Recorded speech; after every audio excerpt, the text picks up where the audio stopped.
एक से ज़्यादा पैनल को हम आपस में ऑटो मैनुअल में किस तरीके से चला सकते हैं कि जैसे ही हम पहले पैनल को ऑन करें तो उसके पीछे जितने भी पैनल होंगे वो ऑटोमेटिकली चलना शुरू कर दें। इस तरह के पैनल को हम कन्वेयर लाइन के ऊपर इस्तेमाल करते हैं और इस तरह तमाम पैनल को हमने आपस में इस तरीके से इंटरलॉक किया होता है। जैसे ही हम पहले पैनल के सिलेक्टेड स्विच को ऑटो पोजीशन पे करते हैं और तमाम पैनल के जो सिलेक्टेड स्विच हैं वो ऑटो पोजीशन पे होंगे, तो जो हमारा पहला पैनल है उसको हम जैसे ही सिलेक्टेड स्विच को ऑटो पे करेंगे तो हमारी जो तमाम लाइन होगी वो ऑटो पे चलना शुरू कर देगी। किसी भी पैनल के ऊपर जाकर हम सिलेक्टेड स्विच को स्टॉप करेंगे तो उसके पीछे जितने भी पैनल होंगे वो स्टॉप हो जाएंगे और उसके आगे जितने भी पैनल होंगे ऑटो के ऊपर चलते रहेंगे। कन्वेयर लाइन के ऊपर किसी भी पैनल को जाकर हम सिलेक्टेड स्विच को मैनुअल पोजीशन पे करेंगे तो उसके पीछे जितने भी पैनल होंगे वो ऑटोमेटिक पर चलना शुरू कर देंगे। तो चलते हैं वीडियो की तरफ और एक पैनल को हम ऑटो और मैनुअल में किस तरीके से चलाते हैं उसकी मुकम्मल आपको कंट्रोल की वायरिंग करके दिखाते हैं और एक पैनल के अंदर हम कौन कौन से इंस्ट्रूमेंट इस्तेमाल करते हैं कन्वेयर लाइन को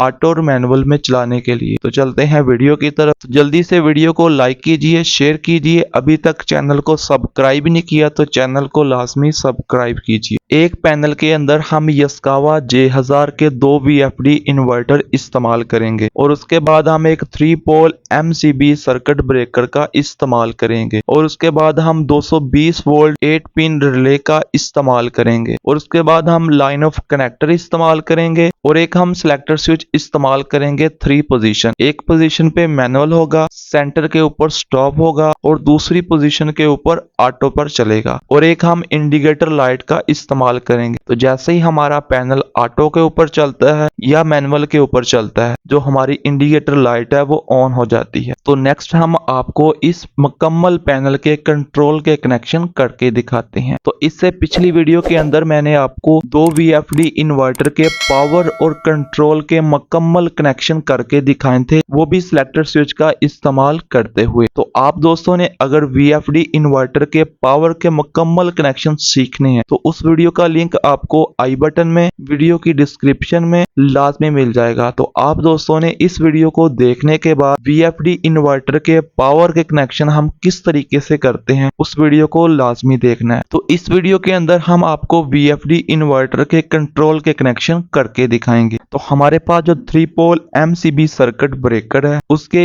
इनपुट साइड पर हम 3 फेज सप्लाई को कनेक्ट करेंगे। सबसे पहले हम रेड फेज को कनेक्ट करेंगे, उसके बाद येलो फेज को कनेक्ट करेंगे और उसके बाद ब्लू फेज को कनेक्ट करेंगे। 3 पोल MCB सर्किट ब्रेकर के आउटपुट पॉइंट से हम रेड फेज के साथ एक वायर को कनेक्ट करेंगे और वायर के दूसरे सिरे को लाइन ऑफ कनेक्टर के एक पॉइंट के ऊपर कनेक्ट कर देंगे और उस पॉइंट के ऊपर हम X1 लिख देंगे और उसी वायर के साथ हम एक वायर को कनेक्ट करेंगे और वायर के दूसरे सिरे को सिलेक्टेड स्विच के मैनुअल वाले पॉइंट के साथ कनेक्ट कर देंगे और सिलेक्टेड स्विच के दूसरे पॉइंट के साथ हम एक वायर को कनेक्ट करेंगे और वायर के दूसरे सिरे को हम लाइन ऑफ कनेक्टर के X1 के पॉइंट के साथ जो दूसरा पॉइंट है उसके साथ कनेक्ट कर देंगे और यहाँ पर हमारे पास 2 पॉइंट हो चुके हैं, एक X1 और एक 11 नंबर पॉइंट। जो X1 पॉइंट है वो हमारे इस तमाम पैनल को मैनुअल में चलाने के लिए इस्तेमाल होगा। जो हमारा X1 पॉइंट है वो हमारे इस पैनल के अंदर जो VFD इन्वर्टर है उसको मैनुअल में चलाने के लिए इस्तेमाल होगा और जो हमारा 11 नंबर पॉइंट है वो हमारे इस पैनल को और उससे पिछले तमाम पैनल को ऑटो में चलाने के लिए इस्तेमाल होगा। सिलेक्टेड स्विच के ऊपर वाले जो 2 पॉइंट हैं, एक X1 के ऊपर वाला पॉइंट और एक 11 नंबर के ऊपर वाला पॉइंट, इसके साथ हम एक 12 नंबर वायर को कनेक्ट करेंगे और वायर के दूसरे सिरे को जो हमारे पास पहला VFD इन्वर्टर है उसके MA पॉइंट के साथ कनेक्ट कर देंगे और इसी VFD इन्वर्टर के दूसरे पॉइंट MB पॉइंट के साथ हम एक वायर को कनेक्ट करेंगे और वायर के दूसरे सिरे को दूसरे VFD इन्वर्टर के MA पॉइंट के साथ कनेक्ट कर देंगे और इस VFD इन्वर्टर के MB पॉइंट के साथ हम एक वायर को कनेक्ट करेंगे और वायर के दूसरे सिरे को हम लाइन ऑफ कनेक्टर के एक पॉइंट के साथ कनेक्ट कर देंगे और इसी लाइन ऑफ कनेक्टर के आउटपुट पॉइंट से इसी पॉइंट के साथ हम एक वायर को कनेक्ट करेंगे और जो हमारे पास 220 वोल्ट 8 पिन रिले है उसके कॉइल के पॉइंट के साथ हम A1 के साथ उस वायर को कनेक्ट कर देंगे और 220 वोल्ट AC रिले के कॉइल के दूसरे पॉइंट A2 पॉइंट के साथ हम न्यूट्रल वायर को कनेक्ट करेंगे और वायर के दूसरे सिरे को हम लाइन ऑफ कनेक्टर के एक पॉइंट के साथ कनेक्ट कर देंगे। लाइन ऑफ कनेक्टर के न्यूट्रल पॉइंट के साथ हम एक वायर को कनेक्ट करेंगे और वायर के दूसरे सिरे को इंडिकेटर लाइट के एक पॉइंट के साथ कनेक्ट कर देंगे। इंडिकेटर लाइट के दूसरे पॉइंट के साथ हम एक वायर को कनेक्ट करेंगे और वायर के दूसरे सिरे को जो हमारी 8 पिन 220 वोल्ट AC रिले के कॉइल वाले पॉइंट A1 पॉइंट है उसके साथ उस वायर को कनेक्ट कर देंगे। VFD इन्वर्टर को हम फॉरवर्ड में चलाने के लिए S1 और SC पॉइंट का इस्तेमाल करते हैं। S1 और SC पॉइंट को हम जैसे ही आपस में शॉर्ट करेंगे तो हमारा जो VFD इन्वर्टर है इसके साथ हम जो भी 3 फेस मोटर को कनेक्ट करेंगे वो फॉरवर्ड के अंदर चलना शुरू कर देगी। 8 पिन 220 वोल्ट AC रिले के NO पॉइंट के ऊपर हम एक वायर को कनेक्ट करेंगे और वायर के दूसरे सिरे को जो हमारे पास जो दो VFD इन्वर्टर हैं उन दोनों VFD इन्वर्टर के S1 पॉइंट के साथ हम वायर को कनेक्ट करेंगे और वायर के दूसरे सिरे को हम 8 पिन 220 वोल्ट AC रिले के NO पॉइंट के साथ कनेक्ट कर देंगे। तो इसी तरह जो 8 पिन 220 वोल्ट AC रिले के कॉमन के पॉइंट है उसके साथ हम एक वायर को कनेक्ट करेंगे और वायर के दूसरे सिरे को हम दोनों VFD इन्वर्टर के SC पॉइंट के साथ कनेक्ट कर देंगे। तो जैसे ही रिले ऑन होगी तो हमारे जो VFD इन्वर्टर हैं वो फॉरवर्ड में चलना शुरू कर देंगे। 8 पिन 220 वोल्ट AC रिले के कॉमन पॉइंट के साथ हम एक वायर को कनेक्ट करेंगे और वायर के दूसरे सिरे को हम लाइन ऑफ कनेक्टर के एक पॉइंट के साथ कनेक्ट कर देंगे और इसी तरह रिले के NO पॉइंट के साथ हम एक वायर को कनेक्ट करेंगे और वायर के दूसरे सिरे को हम लाइन ऑफ कनेक्टर के दूसरे पॉइंट के साथ कनेक्ट कर देंगे और इन दोनों पॉइंटों के जो हमारे पास नाम है वो 22 नंबर और 33 नंबर है। तो इस तरीके से हमारे एक पैनल के कंट्रोल के कनेक्शन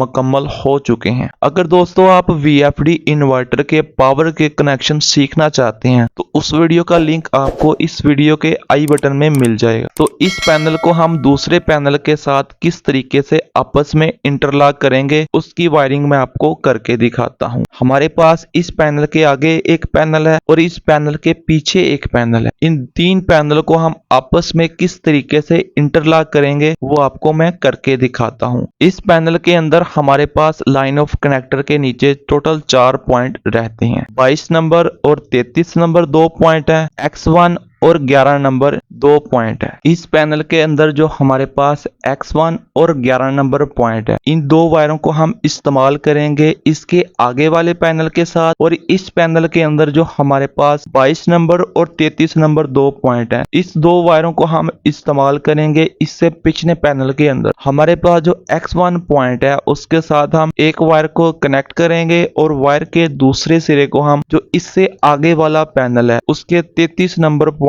के साथ कनेक्ट कर देंगे। तो इसी तरह जो हमारे पास 11 नंबर पॉइंट है उसके साथ हम एक वायर को कनेक्ट करेंगे और वायर के दूसरे सिरे को हम जो हमारे पास 22 नंबर पॉइंट है इससे आगे पैनल का उसके साथ कनेक्ट कर देंगे। तो इसी तरह जो हमारे पास इस पैनल के 22 नंबर और 33 नंबर पॉइंट है उसको हम इस्तेमाल करेंगे इसके पिछले पैनल के साथ। इस पैनल का जो 33 नंबर पॉइंट है उसके साथ हम एक वायर को कनेक्ट करेंगे और वायर के दूसरे सिरे को हम इससे पिछले पैनल के X1 पॉइंट के साथ कनेक्ट कर देंगे। तो इस पैनल के 22 नंबर पॉइंट के साथ हम एक वायर को कनेक्ट करेंगे और वायर के दूसरे सिरे को हम इस पैनल के पिछले पैनल के 11 नंबर पॉइंट के साथ कनेक्ट कर देंगे। तो इस तरीके से हमारे तीन पैनल के इंटरलॉकिंग के मुकम्मल कनेक्शन हो चुके हैं। तो इसी तरह जो हमारा सबसे पहला पैनल है उसके आगे जितने भी पैनल होंगे उसकी वायरिंग भी हम इस तरीके से करेंगे।